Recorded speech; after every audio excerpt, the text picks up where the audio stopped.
So thanks. I think it's probably the end of what's been a very full afternoon, so I'll be brief. I think we're also towards almost at the closing point of the European Year of Skills. And I think events like today's and the many events that have happened through the European Year of Skills show to underline that the importance that we attach to skills in the policy context at the European level. An importance in initial education and training in schools and in universities, as we've heard, but also an importance, and in an increasingly tight labour market, an importance to adult up and reskilling, and the opportunities for people to go back and to train throughout their life, let's say. I think if there is any point I'd like to leave you with today, I suppose it's skills are an investment, not a cost. We've heard it at several points today. And I think from the Commission side, we're just happy to, together with the EIF and together with the EIB, to be able to celebrate this and to celebrate the signing of the contract. So I think that's it from me. Thank you.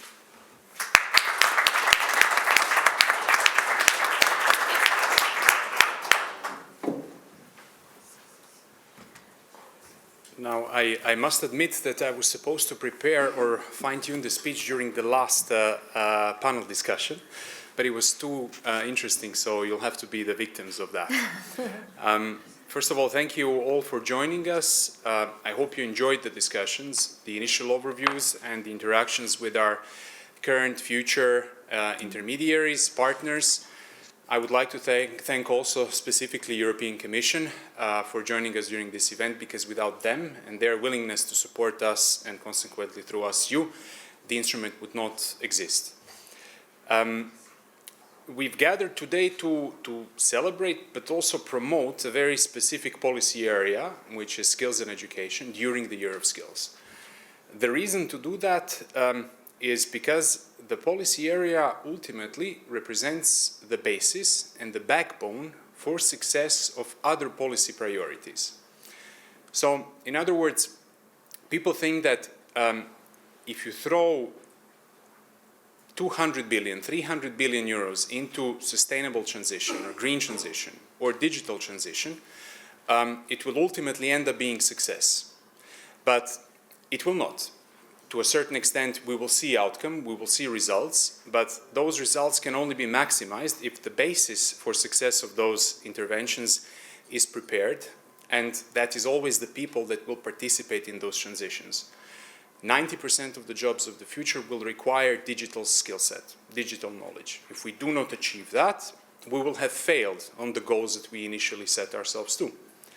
We could aim to cover all the rooftops of this city with solar panels, but if we do not have the people that are going to produce them at an efficient and affordable price compared to our main competitors, maintain them, install them, we will have yet again failed on the ultimate goal that we are trying to achieve.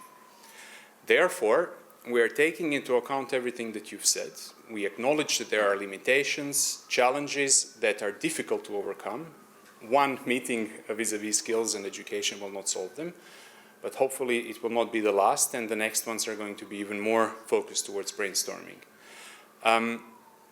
Those challenges are affecting the most our traditional type of partners or commercial banks. Our ability to really reach out to the market by substantially and materially encouraging, enhancing access to finance or taking risk is often limited for our traditional partners by the regulatory frameworks and regulators and supervisors themselves. So what does that mean for us? We need to expand our cooperation to types of players that we in the EIF have recently been trying to scale up our cooperation with. Alternative lenders, non-bank financial institutions, and so far, thanks to the work of the whole portfolio guarantees team within the EIF, that type of business or part of business has grown substantially.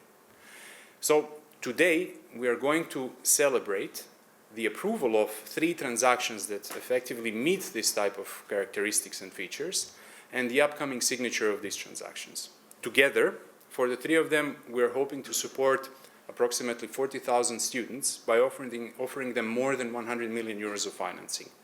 Financing-wise, it doesn't seem much, but when you think about the impact on the lives of those individuals, that can be truly massive. Therefore, what I would like to do is invite the representatives of BCASFINTECH, LENDORSE and SeQura to join us to the stage.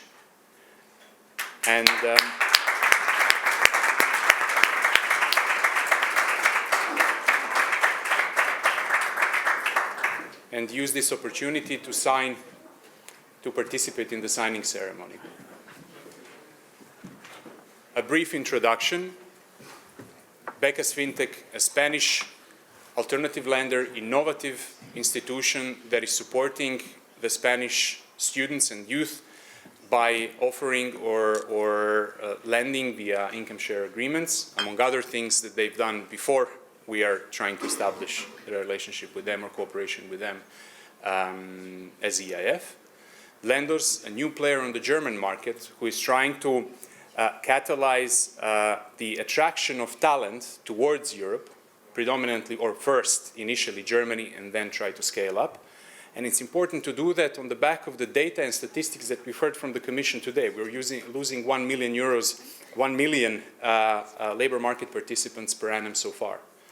And SeQura, an innovative provider of flexible payment solutions and financing solutions to students and learners through their Educa platform, but also to other types of final beneficiaries and financing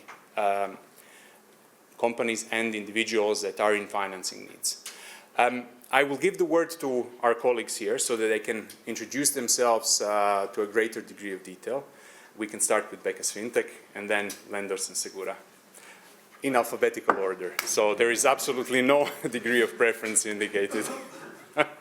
Thank you very much.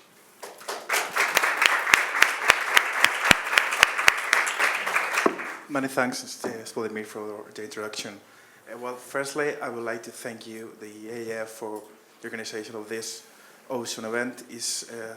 We have very few occasions to meet all the players of the same industry, and I'm sure that we are going to take a lot of good things from this event. Secondly, I would like to thank you, the EIF, because it's not pretty common that there is like a shared vision between a public institution and a private institution. Usually private institutions and public institutions speak different languages. But this case, we felt that we have a common goal. We have a big responsibility, and we are really proud of this collaboration. Just a very brief introduction about BCAS. BCAS is a Spanish ISA provider. We are the leading institution in Spain.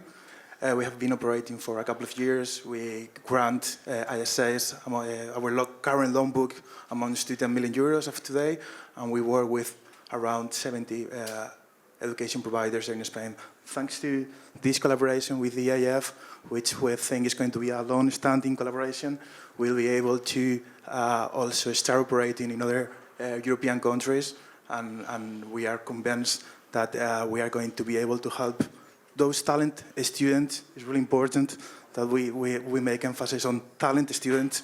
The ISA is not for everybody, it's for talent students to get their goals and to get access to high-quality jobs.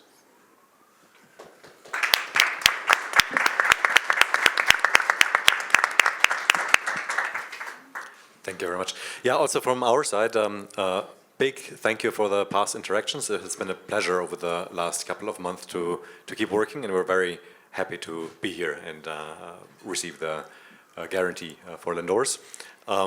Looking forward to the future collaboration. Maybe also a few slides on who we are and what we do. As you already mentioned, we're focusing on students from especially developing and emerging markets, which are coming to Europe. So this is a gap often in the rest of the financing. They have no credit history to speak of. If somebody comes from Kyrgyzstan or Bolivia to Europe to study for a master's degree, they do have, in many cases, promising futures, and there's a chance to really earn a good salary, but there's also a high degree of risk. And this is exactly the segment which we're focusing on. So we're focusing on, in the first step, master students in Germany, which are studying particularly STEM subjects and other subjects in demand, and precisely to tackle the labor gap, which is coming more and more into Europe. And we're relatively fresh in the market. We're around for a year and a half, 2 years. We did our first investment round last autumn, and we're quite happy to now start scaling up with this guarantee.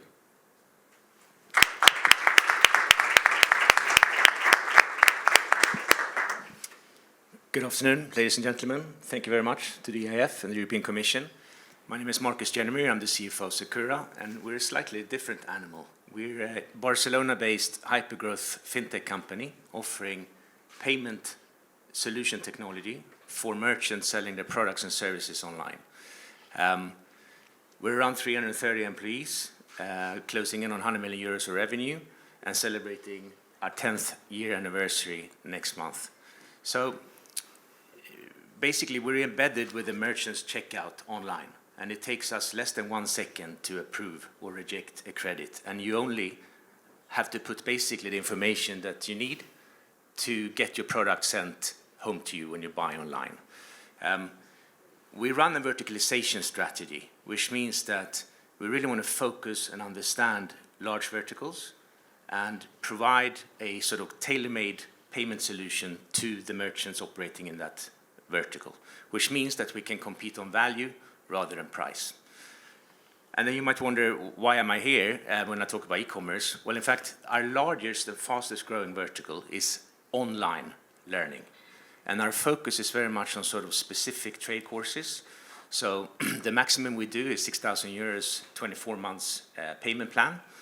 And in fact, to date, since 2016, we have financed 250,000 students from 850 different e-learning merchants and around 500 million euros. So we very much look forward to be working with the EIF, and we believe we have a blue ocean opportunity in front of us, but there are challenges. For example, our traditional funding partners put a lot of restrictions on us when it comes to the e-learning part of our lending, because it's a service, it's not a product, which means that we have restrictions on concentration limits and how much equity we have to put in the loan book. So having listened to these very interesting sessions today, I am convinced there are people in this room that can help us with that. But predominantly, we really look forward to work with the EIF to sort of achieve our goal of democratizing access to education and upskilling for lifelong learners. Thank you.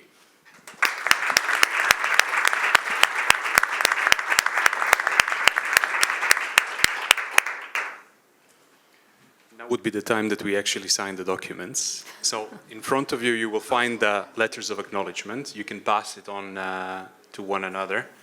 And as we sign, we will just replace the document, pass on the documents to one another. And once all the signatures are in place, it's picture taking time.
Thank you very much.